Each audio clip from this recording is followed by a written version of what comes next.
1절, 2절, 3절까지 말씀을 함께 나누시도록 하겠습니다. 민수기 12장 1절, 2절, 3절 말씀이 길지 않으니 합독하며 말씀을 1절부터 3절까지 기하십니다. 다 같이 시작. 모세가 그루스 여자를 취하였더니 그 그루스 여자를 취하였으므로 미리암과 아론이 모세를 그들에게 여호와께서 모세가 말씀하시느냐 우리가 말씀하지 아니하시느냐 보매 여호와께서 나를 이 사람 모세는 원하니 지면의 모든 사람보다 더하더라. 아멘. 한 마을에 미아네와 사랑해가 살았답니다. 어느 날 미아네가 갑자기 죽음을 맞이했습니다. 그럼 누구만 남았을까요? 네, 우리 자유분 인사하겠습니다. 사랑합니다. 사랑합니다. 네, 미워하지 마시고 사랑하며 살아가는 여러분들에게 주의 이름을 축원합니다. 이 살레르 증후군이라는 말이 있습니다. 1780년 남들이 부러워할 재능이 있었고 또 성실했으며 자상하고 오스트리아나 비엔나의 음악계에 두각을 나타내었고 또 급기야 31살의 나이에 오스트리아 궁정의 왕실 음악가라는 최고지위에 도달했던 살리에르라는 예술가가 있었습니다. 이 당시 살리에르는 그의 음악만큼이나 또 평안하고 안락한 세계에 살고 있었습니다. 이 비엔나의 사람들은 물론 현재까지 이 살리에르의 음악을 최고의 음악이라는 찬사를 보내며 그의 음악을 사랑해 주었습니다. 이 전하는 말에 의하면 살리에르는 이 가난했던 작곡가들을 많이 도와주었고 특히 우리에게 익숙한 그 베토벤이 성악 지도를 해줄 사람을 찾을 때 살리에르가 적극 나서기도 했다는 이야기도 전해집니다. 그렇게 탄탄대로의 길을 걷던 살리에르를 결정적으로 나라의 길로 이끈 사건 하나가 일어납니다. 오스트리아 비엔나에 혜성처럼 등장한 음악의 신동이라 불리던 모차르트가 등장하면서 이 살리에르의 모든 것이 흐트러지기 시작했습니다. 모차르트가 누굽니까? 4살 때 협주곡, 7살 때 교향곡, 12살 때 오페라를 작곡했던 그야말로 신동인 친구의 신동 천재 음악가였습니다. 문제는 그렇게 음악에 신동했던 모차르트 등장으로 이 살리에르의 음악은 인생은 서서히 몰락과 나락으로 떨어지기 시작을 했다는 것입니다. 이 살리에르의 나머지 인생은 모차르트에 대한 질투와 시기심에 남은 시간을 살게 했던 것입니다. 1984년에 이 아마데우스라는 영화가 있었습니다. 당시 아카데미상 8개 부문을 수상했던 명작입니다. 3시간 되는 영화입니다. 그러나 3시간이 결코 지루하지 않을 정도로 잘 만들어진 영화였습니다. 그 영화가 바로 이 살리에르와 모차르트의 이야기입니다. 여러분, 이 살리에르 증후군이라는 말은 별다른 노력을 하지 않아도 뛰어난 작품을 쓰는 모차르트에 비해 아무리 노력을 해도 좋은 작품을 창작할 수 없었던 살리에르를 빗대어 생겨난 말입니다. 이를 다른 말로 하면 1인자에 대한 2인자의 열등감을 뜻할 때 사용하기도 합니다. 그럼 이 살리에르 증후군이라는 말은 누군가를 향해 질투와 시기심을 나타낼 때 사용되는 용어가 되어 버렸습니다. 이 아마데우스라는 영화는 약간의 픽션도 있지만 대체로 살리에르가 모차르트에 대한 질투로 인해서 이 결국 살리에르가 모차르트를 독살했다는 가설의 영화가 만들어졌습니다. 그래서 여러분들이 나중에 영화를 보시면 이 살리에르가 모차르트를 질투하고 시기하면서 내뱉는 대사들이 굉장히 많이 등장합니다. 이런 대사입니다. 하나님, 당신께서는 나에게 수험할 게 하시더니 이제는 벙어리로 만드셨습니다. 왜 그랬습니까? 그 이유를 말해 보십시다. 내가 음악적으로 찬미한 걸 바라지도 않으면서 왜 내게 그런 욕망을 갖게 하셨습니까? 욕망을 주셨다면 모차르트처럼 재능도 제게 주셔야지라고 절기를 합니다. 또 그렇게 기도합니다. 하나님, 당신은 오만하고 저 방장 모차르트를 도구로 삼으시려고 천재적인 재능을 주셨고 왜 저에게는 단지 그 천재를 알아볼 수 있는 능력만 주셨습니까? 여러분, 그 정도로 살리에르는 그의 인생을 모차르트를 시기와 질투로 살아갔다는 것입니다. 여러분 요즘 아이들이 쓰는 말로 살리엘에게 이 모차르트는 넘사벽이었습니다. 여러분 오늘 우리가 읽었던 성경도 넘사벽에 대한 이야기, 그 질투에 대한 이야기 한 토막입니다. 여러분 그 이야기의 주인공은 모세의 누이였던 미리암입니다. 그리고 모세의 형이었던 아론입니다. 자 11장 먼저 35절부터 이렇게 시작하겠습니다. 11장 바로 위에 35절입니다. 시작. 백성이 기브로 핫다와에서 행진하여 핫세롯에 이르러 거기 여러분 기브로 핫다와가 어떤 뜻이었습니까? 참흑의 무덤이란 뜻이었습니다. 이스라엘 백성들이 1년 넘는 시간 만나가 지겠다고 그리고 고기가 없다라고 하나님께 불평하고 원망했습니다. 하나님은 그들 이스라엘 백성들에게 하루가 아니라 이틀이 아니라 10일이 아니라 한 달 동안 입에 물리도록 고기를 보내주셨습니다. 그들이 싫어할 정도로 고기를 보내주었습니다. 그리고 그들 중에 고기가 없다고 만난이 이제 실증난다고 탐욕을 품었던 몇 사람을 그곳에서 하나님이 심판하셨습니다. 그리고 그곳 이름을 기브로 핫다와 탐욕의 무덤 되게 하셨습니다. 자 그리고 탐욕의 무덤을 뒤로하고 이제 다시 길을 떠나 핫세롯에 이르렀다는 것입니다. 그리고 그 핫세롯에서 사건 하나가 발생하는 거죠. 다시 1절 읽겠습니다. 12장 시작. 모세가 구스 여자를 취하였더니 그 구스 여자를 취하였으므로 미리암과 아론이 모세가 구스 여자를 취한 사건 하나가 문제가 된 것입니다.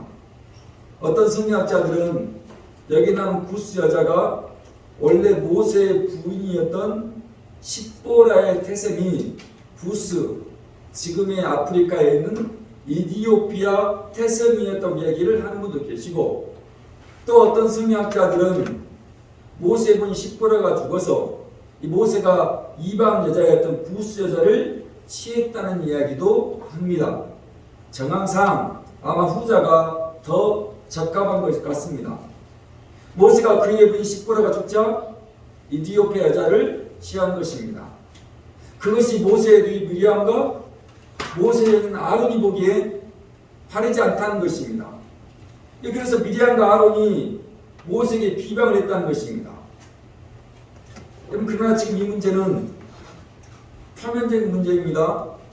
여러분 미리암과 아론이 여러분 구스 여자를 모세가 취했다는 것 때문에 모세를 비방했던 것이 아닙니다.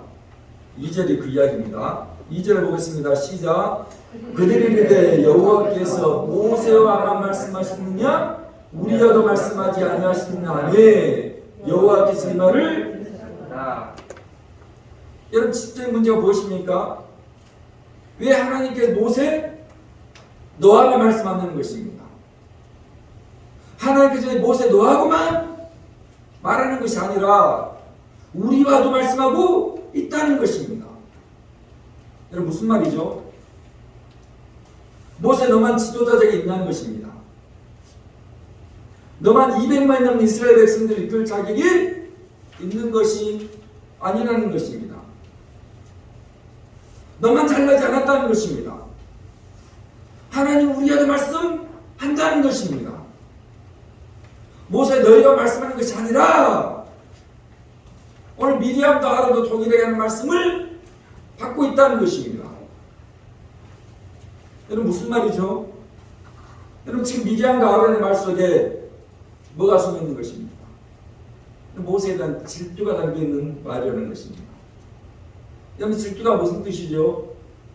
다른 사람과 비교하는 것 아닙니까? 이런 뜻입니다. 다른 사람이 잘되거나 좋은 처지에 있는 것 따위를 공연히 미워하고 깎아내린다는 의미가 질투입니다.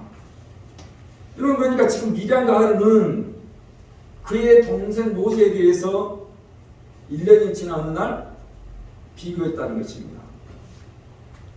그래서 그들 마음속에 미움이 싹이 튼 것입니다. 가만히 생각해 보아도 자신과 별반 다르지 않는 모세를 보고 있자니 배가 아파오기 시작했습니다. 이 질투란 말이 참 대단한 말인데요. 신약성경 페이지 65페이지입니다. 신약성경 마가복음 4장입니다.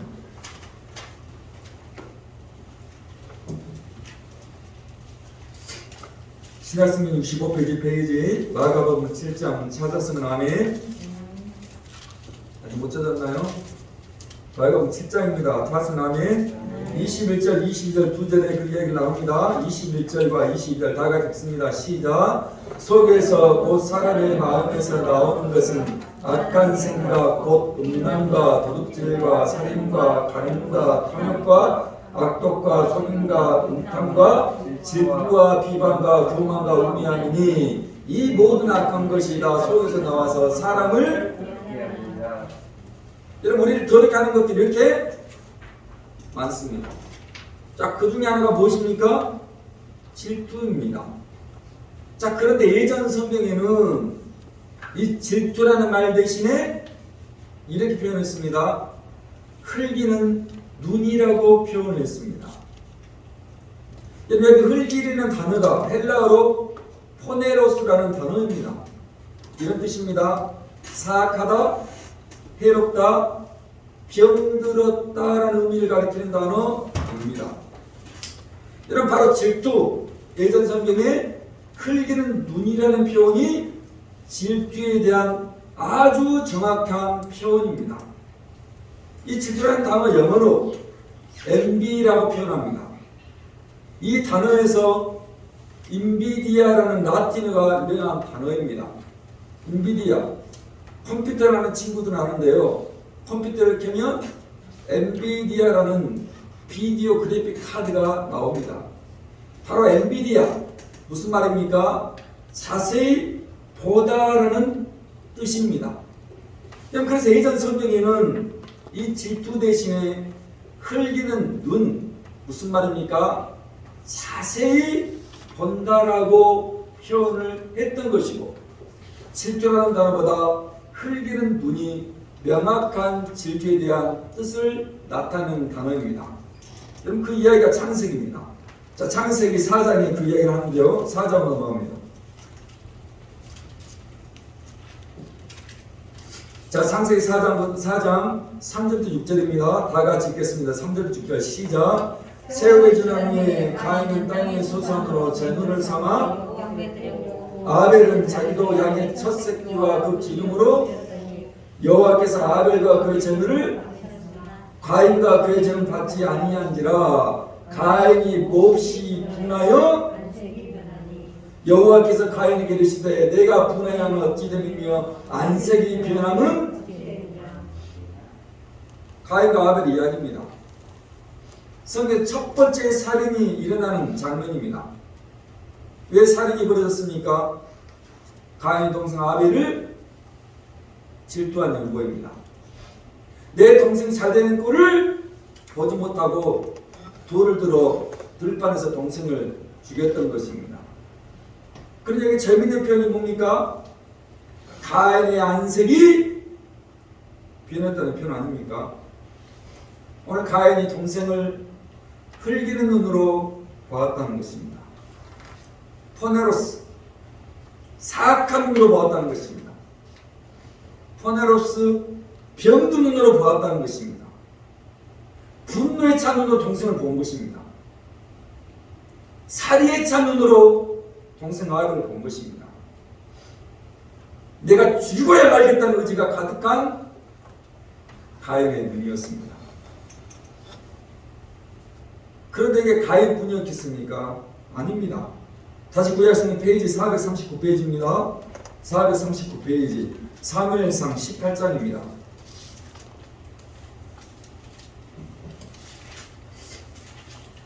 (439페이지) 사무엘상 18장 7절부터 9절 세 절은 성경은 이렇게 우리에게 또 하나의 모습을 설명합니다. 시작.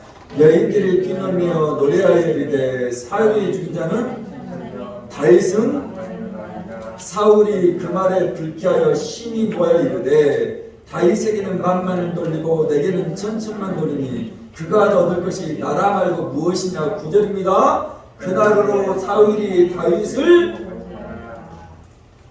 여러분 사울과 다윗의 이야기입니다. 사울이 죽인 자는 천천히요 다윗이 죽이는 만만이라고 여인들이 노랫소리에 성경이 말합니다. 그날 이후로 사울이 다윗을 흘기는 눈 숨먹였다는 것입니다. 포네로스, 가인처럼 사악한 눈으로 다윗을 본 것입니다. 포네로스, 가인처럼 병든 눈으로 다윗을 보았다는 것입니다. 그 분노에 찬 눈으로 사울이 다윗을 보았던 것이고, 그 다윗을 죽이기 위해서 사울은 13년 동안 다윗의 뒤를 쫓아다니는 인생 살았다는 것입니다. 여러분, 모세의 누이였던 미리암도 그리고 모세의 형이었던 아론도 모세를 주목하여 바라보기 시작했을 것입니다. 여러분, 그러니까 구스여인을 취했다는 것이 이 사건의 본질이 아니라 지금 미리암과 아론 속에는 왜 내 동생 모세에만 하지? 왜 우리 동생에게만 하나님의 말씀이 임하는지? 그게 문제였다는 것입니다. 여러분, 가인처럼 사울왕처럼 그리고 살리엘처럼 지금 미리암과 아론 속에는 우리나라 속담이 유명한 것이 삼촌이 땅을 사면 사촌이 땅을 사면 배가 아프다는 마음이 드러나기 시작했다는 것입니다. 그 질투가 미리암과 아론 사이에 뿌알을 틀면서 나타나기 시작했다는 것입니다. 1년 전 처음 출애굽할 때까지는 그런 생각을 이들이 갖지 않았을 것입니다. 정말 내 동생 모세가 잘 되기를 바랐을 것이고, 모세를 통해서 하나님 생각하신 위대한 일을 보면서 감격 가운데 이 미리암과 아론은 즐거워했을 것입니다. 그런데 1년의 시간이 지나면서 오늘 그들 가운데 질투의 마음이 들었다는 것입니다. 동생은 잘 되는 꼴이 보지 못하는 것입니다. 창세기 가인이나 다윗이 잘 되는 꼴을 보지 못했겠다는 사울왕의 분노나 모세가 잘 되는 꼴을 보지 못하는 미디안과 아론이나 다르지 않았습니다. 여러분, 살리엘가 처음부터 모차르트를 시기하고 질투했겠습니까? 아닙니다. 모차르트의 탁월한 재능을 알아보았던 살리엘은 그 모차르트를 위해서 이 모양 저 모양으로 많은 힘을 써주었습니다. 처음에는 모차르트의 재능을 여러 사람 앞에서 자랑도 했습니다. 모차르트 음악에 살리에르가 감탄의 박수를 치기도 했습니다. 근데 시간이 지나면서 영화의 독일에 나옵니다. 어느 순간 살리에르가 모차르트를 주목하여 보기 시작하는 시점이 나옵니다. 바로 그때가 살리에르 가운데 질투심이 일어나기 시작했던 때인 것입니다. 그래서 살리에르는 모차르트가 비엔나를 떠나지 않자 하나님께 이렇게 다시 기도합니다. 하나님, 제발 저 모차르트를 그에 관한 짜스부르크로 돌려보내 주십시오. 저와 모차르트와 그리고 모두를 위해서 그런 절규하며 기도했던 것입니다. 여러분, 솔직히 저나 여러분도 마찬가지 아닙니까? 내 동료와 내 동기가 먼저 승진하는 것을 솔직히 참아볼 수 없습니다. 옆집의 가게가 번창하는 거 솔직히 봐줄 수 없는 것 아닙니까? 여러분, 조카 중에 누군가 잘 되었다는 이야기 들으면 저도 배가 아픕니다. 형님네가 동생네가 더 큰 평수의 집으로 옮겼다면 솔직히 저도 싫습니다. 사촌이 땅을 사는 거 그거 맞습니다. 정말 배 아픕니다. 한 수도사가 허벌바 사막에서 영성 수련을 위해서 금식 기도를 하고 있었습니다. 그 광경을 가만히 지켜보고 있던 마귀는 어떻게 해서라도 그를 유혹하여 기도를 방해하겠다고 마음을 먹었습니다. 이 마귀는 먼저 아주 맛있는 음식으로 배고픈 수도사를 유혹합니다. 그러나 수도사는 예수님처럼 사람이 떡으로만 사는 것이 아니라 하나님의 말씀을 사랑한다며 끄떡하지 않았습니다. 그 다음에 마귀는 수도사에게 정말 네가 믿는 하나님이 계시는지 의심을 심어주었습니다. 그것도 안 되었습니다. 마귀는 밤마다 의시시한 공포심을 그 수도사에게 심어주었습니다. 그러나 그것도 소용이 없었습니다. 다시 마귀는 속삭입니다. 네가 이 자리를 떠나면 이제까지 만져보지 못한 물질을 주겠다고 유혹을 해보았습니다. 그것도 안 됩니다. 그래서 다시 마귀가 속삭였습니다. 내가 너를 교황으로 만들어 주겠다고 속삭였습니다. 그러나 이미 기도로 똘똘 무장했던 수도사를 꺾을 수가 없었습니다. 이제 약이 바짝 오른 마귀가 최후의 수단으로 수도사에게 이렇게 말합니다. 너의 동생이 로마의 추기경이 되었다. 이 말을 들은 순간 수도사 얼굴이 금세 울그락불그락 해지더니 안정을 마음시키지 못했다는 것입니다. 마귀가 질투를 이용해서 그 수도사를 넘어지게 한 것입니다. 그럼 이제 우리의 질문이죠. 여러분, 이런 사악하고 병들었고 흘기는 눈으로 바라본 질투를 이기는 방법이 무엇이겠습니까? 다시 민수기 12장 3절입니다. 첫 번째가 그 이야기인데요. 12장 3절 시작. 이 사람 모세는 온유함이 지면의 모든 사람보다. 여러분, 성경은 지금 모세에 대해서 이렇게 얘기를 하고 있습니다. 모세의 온유함이 모든 사람보다 더했습니다. 좀 뜬금없는 표현 아닙니까? 무슨 말이죠? 왜 3절에서 뜬금없는 얘기하는 것입니까? 여러분, 미리암과 아론은 상대적으로 뭐 했다는 것입니까? 온유함이 없다는 것을 이야기하는 것입니다. 여러분, 그들이 왜 질투했겠습니까? 그들 속에 온유함이 없었기 때문이라는 것입니다. 그들 속에 모세와 같이 온유함이 부족했다는 것입니다. 여러분, 그러니까 우리 안에 온유함이 있다면 그 질투를 이기는 힘이 생긴 것입니다. 사악하고 병들고 흘기는 눈이 더 이상 갈 수 없다라고 이야기를 해주는 것입니다. 여러분, 그럼 온유함이 무엇입니까?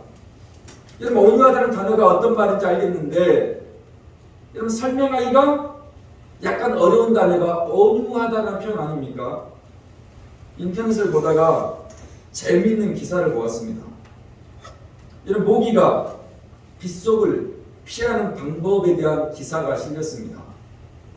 여러분, 우리의 손톱보다 작은 그 모기는 자신보다 50배 무게를 나가는 그 비를 어떻게 피하는지 연구를 했던 것입니다.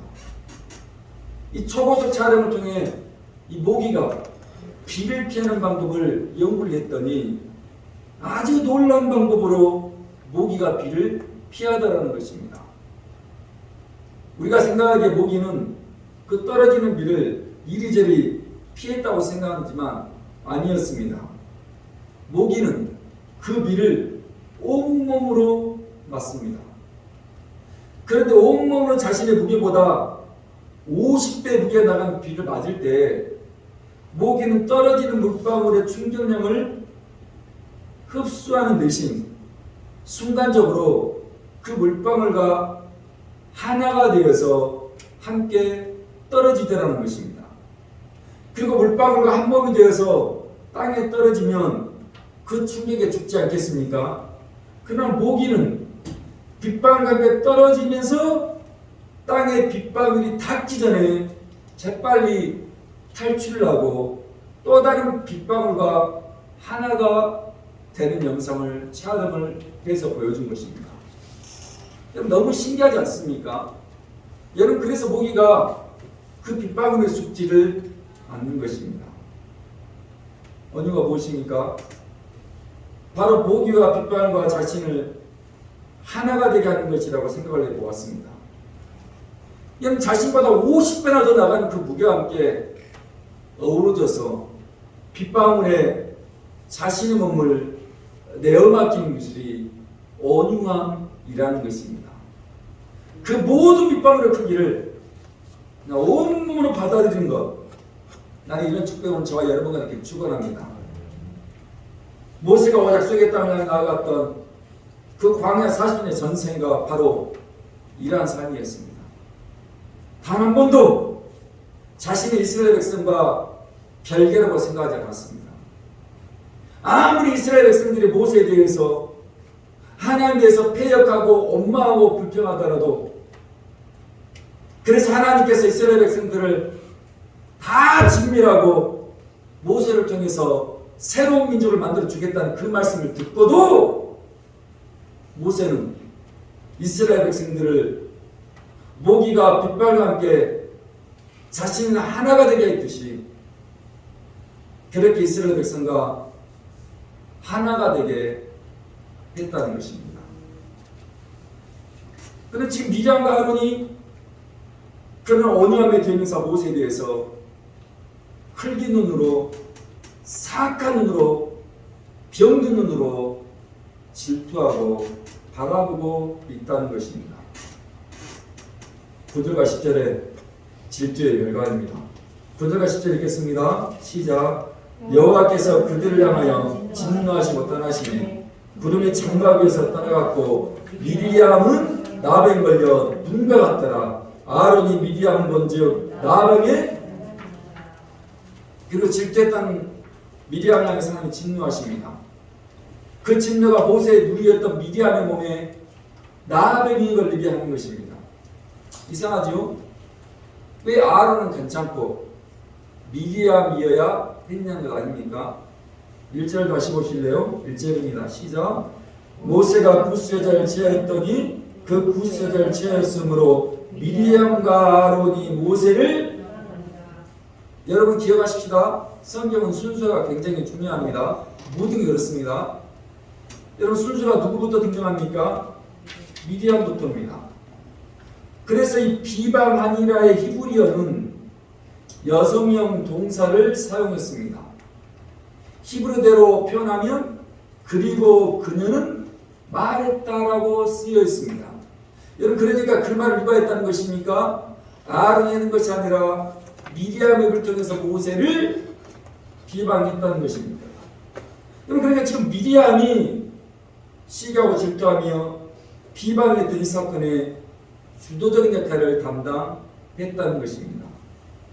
그래서 하나님께서는 아론이 아닌 그 미리암에게 순간적으로 나병이 걸리게 한 것입니다.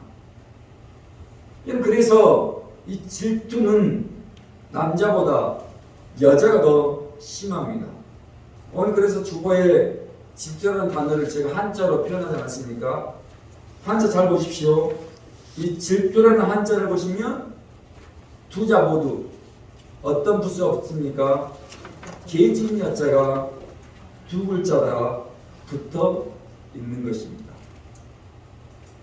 이 아담이 며칠 동안 밤늦게까지 집에 들어오지 않자 마음이 산란해진 이브는 남편을 의심하기 시작했습니다. 당신 다른 여자들이랑 있다가 온 거지. 아담이 펄쩍 뜹니다. 말도 안 되는 소리 하지 말라고. 세상에 당신 말고 여자가 어디 있냐고. 말다툼은 이 아담이 잠들 때까지 계속되었습니다. 한참 아담이 자고 있는데 누군가 자신의 가슴을 꼭꼭 찌르는 것을 느꼈습니다. 하도 아파서 잠에서 깬 아담이 오니까 이브에 지신 것을 보고 이 당신 지금 뭐하고 있냐고 아담이 한강에서 다그쳐 물었습니다. 그 여자 이브가 무슨 말 했습니까? 당신 갈비뼈를 세고 있잖아. 여러분 기억나십니까? 저희 동생과 저희 사모님이 저에게 시차를 두고 똑같은 말을 한 적이 있었습니다. 신학교를 다니고 있는 저희 동생이 제게 그랬습니다. 형과 같은 연배의 자기 교회 목사님은 그렇게 큰 교회를 하고 있는데 이 가만히 보면 형과 별 차이가 없는데 형은 왜 이렇게 작은 교회에 있는지 모르겠다며 제게 자기의 속상함을 이야기한 적이 있습니다. 작년에 신화교회에서 새로 부속 건물을 건축하고 이 땅 감사예배를 드렸을 때였지 않습니까? 본당에 가지 못하고 새로 지어진 체육관에서 사모님과 함께 예배를 드리지 않았습니까? 예배가 다 끝나고 차에 타고 돌아오는 길에 사모님이 제가 뭐라고 했다고요? 당신 괜찮냐고 묻던 것 아닙니까? 당신 괜찮아. 여러분 무슨 말입니까? 당신과 연배가 같은 목사는 자기가 성도도 많고 또 좋은 건물 짓고 하는데 당신 마음은 괜찮으냐고 물었던 것입니다. 여러분 저희 동생이나 저희 사모님이나 같은 마음이죠. 저를 걱정하고 염려하는 마음이지만 여러분 그 하나는 또 하나 질투하는 마음이 없다면 거짓말입니다. 형과 비교해 보아도 여러분 별 차이 없습니다. 남편과 비교해 보아도 여러분 별 차이가 보이지 않습니다. 그래 형은 남편은 여전히 그 자리라는 게 못내 아쉬운 것이었습니다. 여러분 자라고 볼 수 있겠습니까? 여러분 왜 자라고 질투가 나지 않겠습니까? 여러분 질투하는 건 거짓말입니다. 저도 몇 년 전까지 여러분 제가 이천에 와서 처음 다녔던 교회입니다. 청년 회장을 열망한 교회였고요. 여러분 그곳 지금의 3월을 만나 결혼했던 교회 아닙니까? 정말 질투나고 시샘이 났습니다. 여러분 저도 500명 처음 모인 성도 앞에서 똑같은 설교를 하면요. 그냥 설교 잘한다는 소문 납니다. 오늘 똑같은 설교하지만 500명 처음 모이는 교회에서 제가 설교해 보십시오. 저 목사님 설교 잘하는데 우리 신입사님 500명 처음 모이는데 똑같은 찬양하잖아요. 그러면 저분 정말 찬양 잘하는데 이런 소리도 있습니다. 왜 우리가 못 듣습니까? 사람이 없기 때문에, 수가 적기 때문에. 맞습니다. 여러분 그래서 제가 질투가 나고요. 시기가 나는 것입니다. 근데 제가 어떻게 그것을 이겼다고요? 두 번째입니다. 그것을 이기는 비결입니다. 신약성경 페이지 42페이지입니다. 마태복음 25장입니다. 신약성경 페이지 42페이지입니다. 마태복음 25장 두 번째. 첫 번째 우리가 온유함으로 우리의 질투를 이기는 것이고요. 두 번째는 이렇게 성령이 말합니다. 25장 14절과 15절 두 절은 이렇게 기록합니다. 시작. 또 어떤 사람이 타국에 갈 때 그 종들을 불러 자기 소유를 맡긴 것 같으니 각각 그 재는 대로 한 사람에게는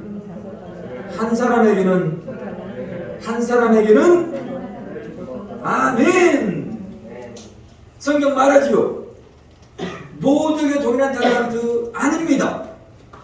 15절에 각각 그 재는 대로 누구에게는 5, 누구에게는 2, 또 누구에게는 1달란트를 주었다는 것입니다. 여러분 그냥 제가 2달란트, 1달란트일 수 있었다는 것입니다. 여러분 그런지 제가 신학교를 바라보면서 흘기는 눈으로 사악하고 병든 눈으로 그 목사님을 집중할 이유가 없게 된 것입니다. 그건 진짜입니다. 그냥 내게 주신 거 만족하라는 것입니다. 그래서 제가 그 이야기를 우리 사모님께 당시 했던 것입니다. 신학교 본다고 저는 질투하지 않습니다. 그 목사님 본다고 제가 질투하지 않습니다. 그럼 누군가를 질투하거나 누군가를 시기해본 적 있으십니까? 정말입니다. 사촌 돈 사명 정말 배 아픕니다.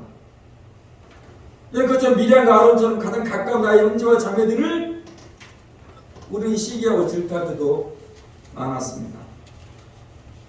꼭 살리에르 친구처럼 우리가 살고 있지는 않습니까? 이 시골 농부가 닭 한 마리를 샀는데 세상에 그 닭이 황금알을 낳는 닭이었습니다. 옆집 농부가 그 이야기 듣더니 막 질투가 끌어올랐습니다. 하나님 간절히 기도했습니다. 그 기도에 응답을 하듯이 하나님께서 천사를 보냈습니다. 천사가 옆집 농부에게 말했습니다. 너희 닭도 황금알을 낳는 닭이 되게 해줄까?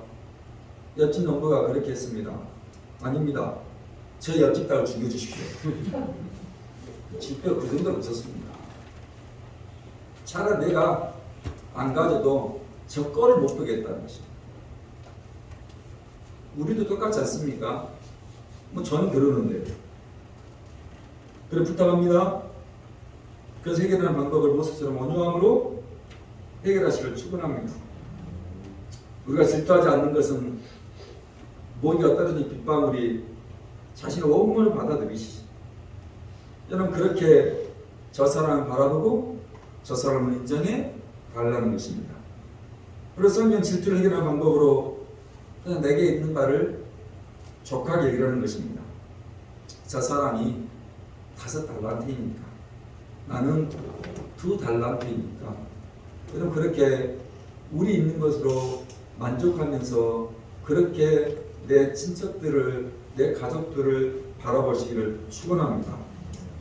우리 안에 나의 이웃 때문에, 나의 가장 가까운 친구 때문에, 나의 가장 가까운 형제 자매 때문에 살리에르 증후군 마음이 불편하시고 그래서 질투가 생기고 있다면 우리 이겨내시기를 바랍니다.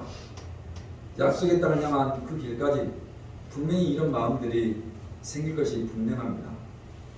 그래도 이거 하나는 있는 것 같아요. 제가